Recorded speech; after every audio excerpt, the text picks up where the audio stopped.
شیشہ توڑنے والا شخص ہاتھ میں کلہاڑا لیے کھڑا تھا۔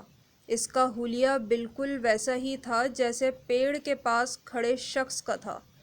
بلیک پینٹ کوٹ، سر پر بلیک ہیٹ لیے اس کے صرف ہونٹ ہی دکھائی دے رہے تھے۔ ارسم ارسم مریم اور دُرانہ بیگم بے ساختہ چیخ رہی تھیں۔ ارسم نے پیڑ کے پاس کھڑے شخص کو دیکھا۔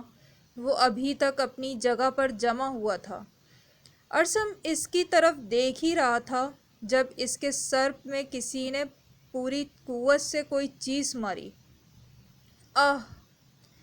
ارسم کی چیخ سناٹے میں گونج اٹھی۔ مریم نے تیزی سے اس کی طرف دیکھا۔ ارسم! وہ چلائی تھی۔ ارسم لہولان سر کے ساتھ زمین پر گرا۔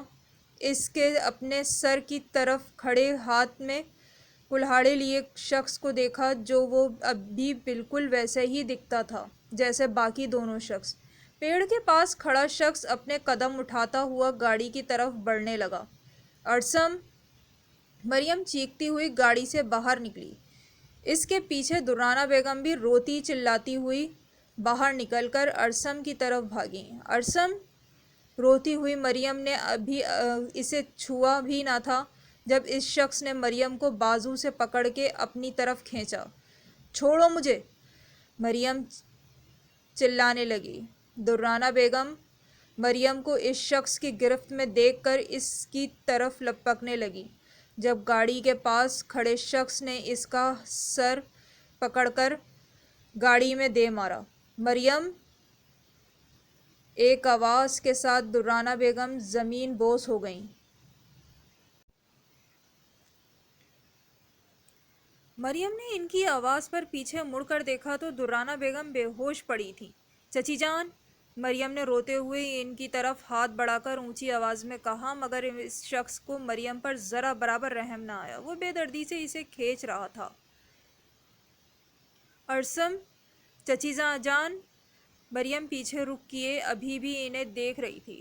ارسم کے سر سے خون بہہ رہا تھا۔ سڑک بھیگنے لگی۔ وہ ساکت نظروں سے مریم کی طرف دیکھ رہا تھا۔ اس میں حرکت کرنے کی ذرا برابر ہمت نہ تھی۔ درد کو برداشت نہ کرتے ہوئے اس کی آنکھیں بند ہونے لگیں اور ہوش کی دنیا سے غافل ہو گیا۔ چھوڑو مجھے! کون ہو تم؟ وہ اجڑی ہوئی دلہن کے روپ میں مسلسل چیخلا رہی تھی۔ مگر اس شخص نے تو جیسے کان ہی بند کر لیے تھے۔ میں کہتی ہوں چھوڑو مجھے ظالم انسان! وہ پھر سے چلائی۔ وہ شخص ایک پل کے لیے رکا تو مریم کے پاؤں بھی تھم گئے۔ اس نے اپنا رخ مریم کی طرف کیا۔ خوف سے مریم کا جسم کانپ رہا تھا۔ وہ مریم کے بالکل قریب آ کر کھڑا ہوا۔ مجھے جانے دو پلیز! وہ گڑگڑانے لگی۔ اس شخص نے اچانک مریم کو اپنی باہوں میں بھرا اور پھر سے اپنے راستے کا رخ کیا۔ مریم مسلسل رو رہی تھی۔ آج ہی اس کی شادی ہوئی تھی۔ اس کی شادی کی رات اتنی بھیانک ہوگی اس نے سوچا نہ تھا۔ ارسم! اس نے روتے ہوئے ارسم کا نام لیا۔ شش!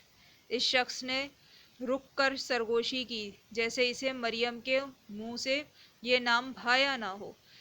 خوف سے مریم کی آواز بند ہوئی۔ چاندنی رات میں مریم کو اس کے صرف ہونٹ ہی دکھائی دے رہے تھے، باقی چہرہ ہیٹ سے ڈھانپا ہوا تھا۔ مریم کے خاموش ہونے پر اس شخص کے ہونٹ مسکرائے۔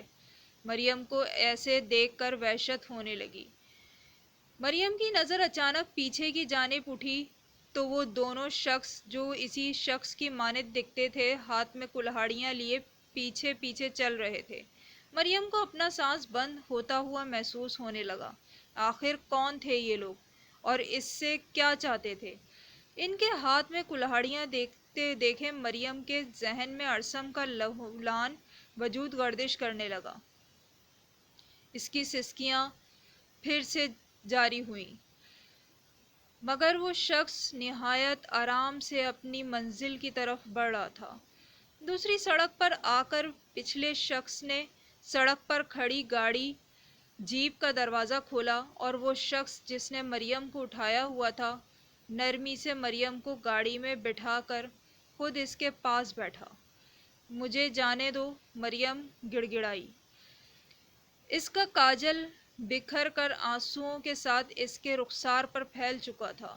اس شخص نے مریم کی طرف دیکھا اور اس کے ہونٹوں پر سجی سرخ لپسٹک کو بے دردی سے مسل کر بکھیر دیا۔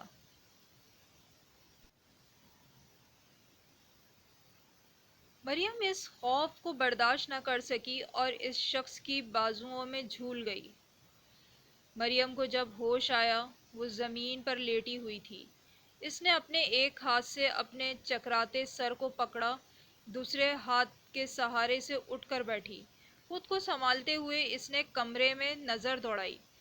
وہ ایک بڑے سے کمرے میں موجود تھی۔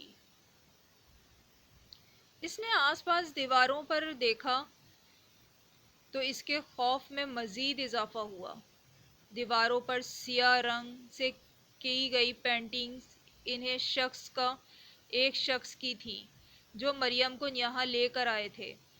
ایک جیسی مشابہت رکھنے کی وجہ سے وہ پہچان نہ پائی کہ یہ کون سا والا شخص ہے۔ باقی دو دیواریں سیاہ رنگ سے بھری ہوئی تھیں۔ مریم لڑکھڑاتے ہوئے قدموں سے اٹھی اور اس کی ہلکی ہلکی سسکیاں کمرے میں گونج رہی تھیں۔ وہ چلتے ہوئے اس بڑے سے کمرے کے درمیان میں آ کر کھڑی ہوئی۔ اسے یوں احساس ہوا جیسے اس کے پیچھے کوئی کھڑا ہو۔ اس نے خوف سے اپنے پیچھے مڑ کر دیکھا تو اس کے پاؤں تلے سے زمین نکلی۔ وہ سیاہ لباس شخص مریم کی طرف رخ کیے ساکت کھڑا تھا۔ مریم کے منہ سے بے ساختہ چیخ نکلی، شش! اس شخص نے اپنے ہونٹوں پر انگلی رکھتے ہوئے سرگوشی کی۔ مریم کا وجود لرزنے لگا۔ اس نے اپنے منہ پر سختی سے ہاتھ رکھ لیا۔ وہ شخص چہرے پر ہیٹ لیے کھڑا تھا، آنکھیں ڈھکی ہوئی تھیں، باوجود وہ مریم کو جیسے دیکھ رہا تھا، اس کی حرکت کو نوٹ کر رہا تھا۔ مریم کو لگا جیسے وہ انسان نہیں، کوئی جن یا کوئی سایہ ہو۔ کون؟ وہ شخص خشک ہونٹوں پر زبان پھیرتی بامشکل بول پائی، ٹک ٹک ٹک۔ وہ ایک ایک قدم اٹھاتا ہوا اس کے قریب آ رہا تھا۔ اس کے قدموں کی آواز اس کے بند کمرے میں گونج رہی تھی۔ مریم ایک ایک قدم پیچھے کی طرف اٹھانے لگی۔ خوف سے اس کی سبز آنکھوں میں لالی آ چکی تھی۔ مریم دیوار کے ساتھ لگی۔ اس نے بے ساختہ اپنے پیچھے دیوار کی طرف دیکھا اور جب سامنے دیکھا تو وہ شخص بالکل اس کے قریب کھڑا تھا، اتنا کہ اس کی گرم سانسیں مریم اپنے چہرے پر محسوس کر رہی تھی۔ میری!